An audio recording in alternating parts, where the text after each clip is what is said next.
Sementara itu, Saudara, Presiden Prabowo Subianto menegaskan pemerintah masih mampu mengatasi bencana Sumatera sehingga belum perlu bantuan dari negara lain.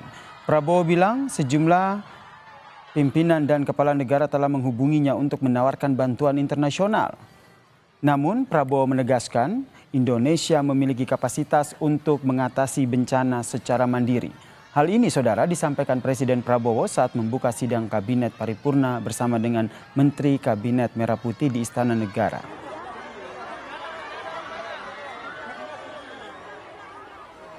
Semua yang hadir dan mengambil tindakan atas inisiatif sendiri. Sehingga saya ditelepon banyak pimpinan kepala negara yang ingin kirim bantuan, saya bilang terima kasih. Concern Anda, kami mampu. Indonesia mampu mengatasi ini. Ya. Ada yang teriak-teriak ingin ini dinyatakan bencana nasional. Kita sudah kerahkan, ini 3 provinsi dari 38 provinsi. Jadi situasi terkendali.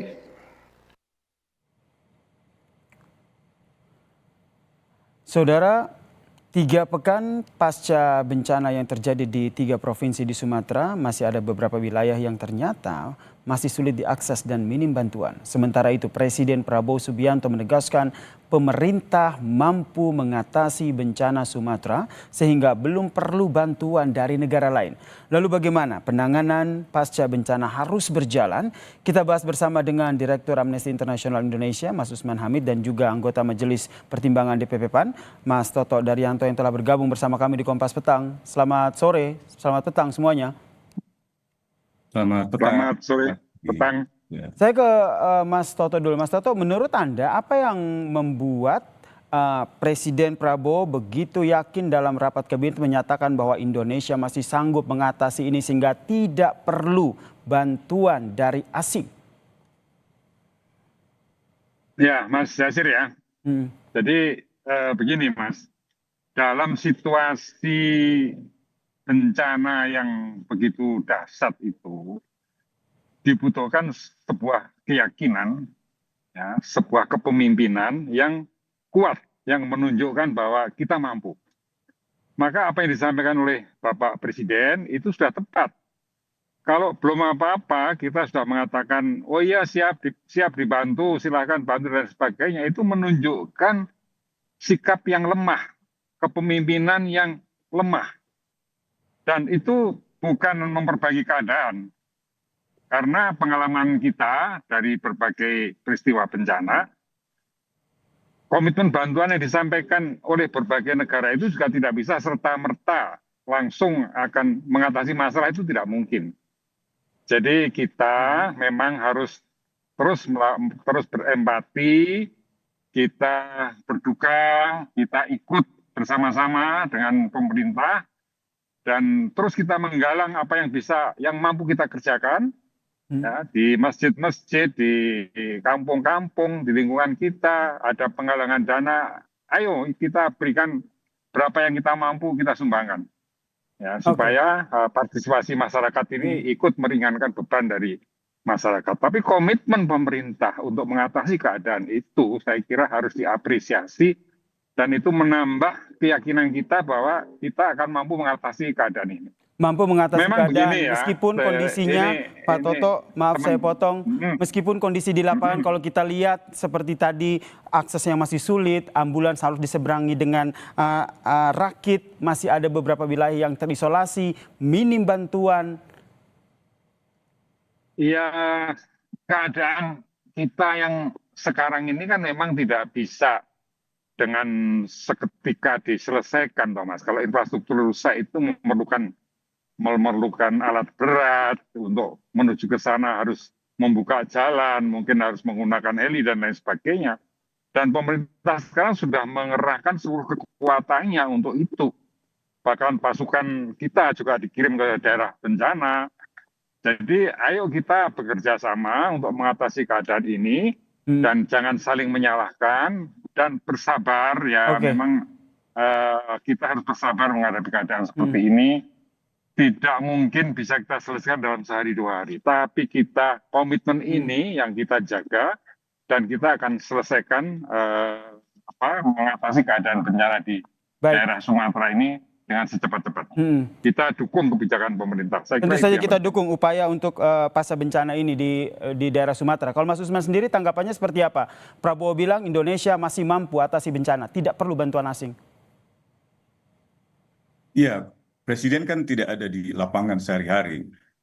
Yang ada di lapangan sehari-hari misalnya kalau pemerintah adalah pimpinan pemerintah daerah. Beberapa hari yang lalu, misalnya Gubernur Aceh telah menyurati kantor PBB untuk meminta bantuan penanganan bencana. Di dalam surat itu dijelaskan bahwa bantuan penanganan bencana sangat diperlukan untuk mempercepat proses penanganan dan memastikan keberlanjutan pemulihan dan pembangunan, baik itu atas kerusakan atau kebutuhan, pemulihan sosial ekonomi yang bagi masyarakat yang terdampak, maupun juga pembangunan kembali infrastruktur dan juga penguatan kapasitas pemerintah daerah untuk pengelolaan risiko bencana di masa yang akan datang. Jadi pernyataan Presiden tidak mencerminkan kenyataan di lapangan. Presiden menyatakan cukup, menolak bantuan internasional, sementara gubernur menyatakan tidak cukup dan membuka diri bagi bantuan penanganan bencana dari luar negeri. Dan itu dituangkan di dalam sebuah surat. Demikian pula kalangan masyarakat di sana. Muzakarah Ulama, ini adalah forum musyawarah dari para ulama di Aceh, menyerukan agar status bencana di Sumatera ini, bahkan termasuk di Aceh, sebagai bencana nasional. Demikian pula para pakar hukum internasional dari Universitas Sumatera Utara dan juga berbagai ilmuwan yang selama ini mendalami pegunungan Leuser dan juga mengamati keanekaragaman hayati di Sumatera. Jadi pernyataan Presiden bukan hanya tidak sesuai dengan kenyataan, tapi mencerminkan ketertutupan sikap Indonesia di mata dunia. Indonesia adalah warga bangsa dunia, kan hidup sendirian di dunia ini. Seharusnya membuka diri dan tidak bersembunyi di balik semangat nasionalisme yang sempit. Semangat nasionalisme yang tidak mencerminkan peri kemanusiaan yang adil dan beradab. Jadi tidak ada semacam naluri kemanusiaan yang tampak dari pernyataan itu, kecuali kepercayaan diri yang kosong. Oke, saya ke Mas Toto. Tanggapannya, terlebih kalau kita lihat sekarang ini bukan 1 minggu 2 minggu, ini sudah 3 minggu dan terlihat ada beberapa warga yang menjadi korban di sana sudah bisa dikatakan putus asa begitu, mengibarkan bendera putih. Iya betul sekali. Nah apalagi kalau kita hitung dari segi waktu, ini sudah 3 pekan, sudah 3 minggu. Presiden mengatakan nanti akan bangun jembatan dalam 1 minggu. Ini pernyataan yang membesarkan hati atau membohongi sebenarnya. Pernyataan yang mustahil bisa kita membangun jembatan di seluruh wilayah yang terdampak dalam 1 pekan. Kalau dikatakan pemerintah sudah mengerahkan segala sumber daya, segala kekuatan, kekuatan yang mana?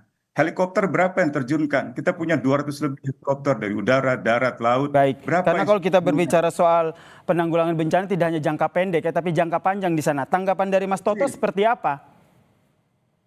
Ya justru karena ini harus ditangani secara jangka panjang, maka sikap pemerintah untuk mengambil tanggung jawab akan menyelesaikan secepat-cepatnya itu menurut saya ya harus didukung.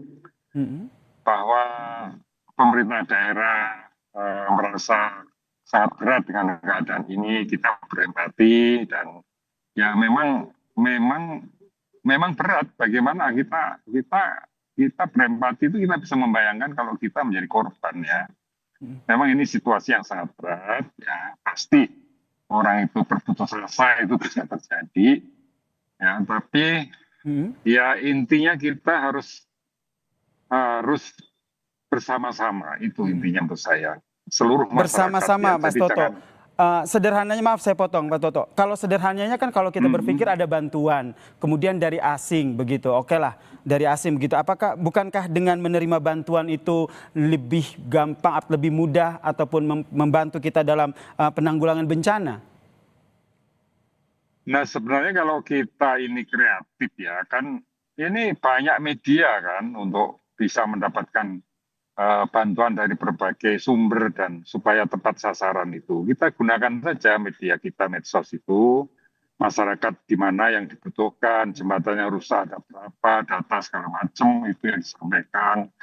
Nah, nanti bantuan-bantuan asing yang ditawarkan kepada pemerintah, yang pemerintah sudah mengatakan siap untuk mengatasi keadaan sendiri, itu yang saya puji sebagai sikap bertanggung jawab dan untuk membangkitkan optimisme, komitmen ya, bukan kok optimisme kosong ya, ini komitmen kita bahwa kita mampu menyelesaikan sendiri dan benar-benar bertekad untuk mengkonsolidasikan seluruh kekuatan untuk mengatasi keadaan ini. Saya kira ini justru yang sangat penting untuk menyelesaikan keadaan. Kalau hanya bantuan asing kan nggak jelas juga apa yang mereka akan. Meskipun kenyataannya di lapangan Jadi, sudah 3 pekan pasca bencana masih ada daerah yang terisolasi, masih ada infrastruktur yang masih sulit ditembus, warga masih perlu bantuan sampai menyatakan sudah putus asa.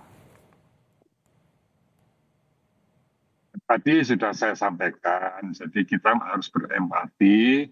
Masyarakat yang menjadi korban, yang merasa beratnya penderitaan, itu pastilah itu manusiawi merasa seperti itu ya. Baik. Ya, tapi ya yang penting kita terus bekerja bersama-sama untuk menyelesaikan semua masalah ini. Dan pemerintah daerah ya yang penting menyediakan data-data yang ada itu diekspos terus, diupdate terus. Ya, disampaikan kepada pemerintah, kepada publik untuk mempercepat, masyarakat juga memberikan bantuan, mengumpulkan dana segala macam, gunakan saluran-saluran yang bisa digunakan. Lalu seluruh kendala regulasi yang dulu ada izin ini, izin itu sudah diabaikan saja tidak. Baik, jadi perlu ada kerjasama yang baik begitu antara pemerintah daerah, pemerintah pusat dan seluruh elemen masyarakat. Terakhir saya ke Mas Usman. Mas Usman, sudah 3 pekan, apa yang menurut Anda harus didorong kepada pemerintah sehingga betul-betul penanggulangan bencana ini semakin cepat dan tepat? Singkat saja. Ya, sekali lagi status bencana nasional mengingat jumlah korban, kerugian harta benda, kerusakan parah di 3 provinsi itu.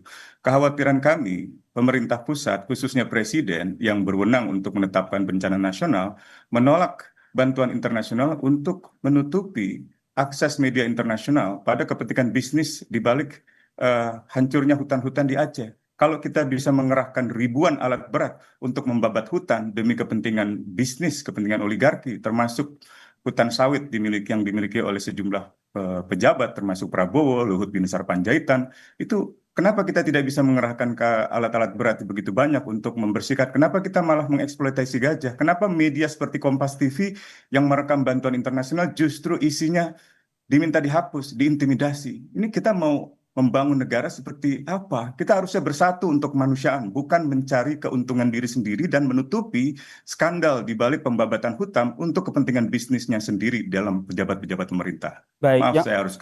Ya, baik. Yang penting saya yakin juga Mas Toto dan juga Mas Usman Hamid sepakat ya bahwa apa yang dilakukan oleh Indonesia saat itu betul-betul untuk penanggulangan pasca bencana untuk korban saudara-saudara kita di Sumatera. Terima kasih Pak Toto Daryanto, anggota Majelis Pertimbangan DPP PAN, dan juga Mas Usman Hamid, Direktur Eksekutif Amnesty International Indonesia, telah bergabung bersama kami di Kompas Petang. Salam sehat semuanya.